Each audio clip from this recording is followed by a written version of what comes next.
If you own a rental property in Carlsbad, Encinitas, San Marcos, or anywhere in North County, San Diego, where we manage rental properties, here's something that every landlord needs to get right. And that's how to handle lease violations. I want to tell you about a landlord in Vista, his name is Eric, who thought he had a great tenant. Rent was paid on time, communication was fine until a neighbor called and said the tenant had actually turned the garage into a tattoo studio. Well, Eric didn't want conflict, so he texted the tenant and asked him to stop. Nothing changed. Then he emailed a warning, but didn't send anything formally.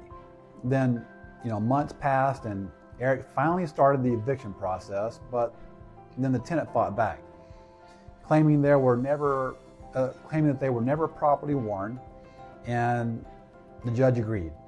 So that meant that Eric lost time, money, and had to start all over.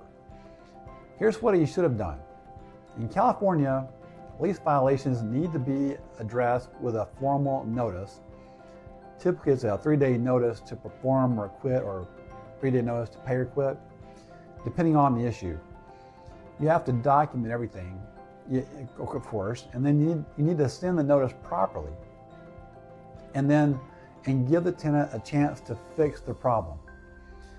And some violations, like, for example, unauthorized subletting or illegal activity, they might require just immediate legal steps.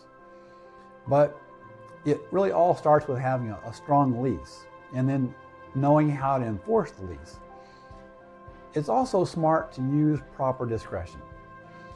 Your recourse as a landlord is always going to be either eviction or just taking a charge out of the tenant deposit. But you need to decide if it's really worth it or not.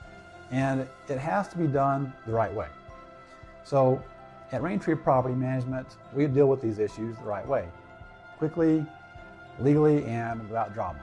So our clients don't end up in court over a technicality.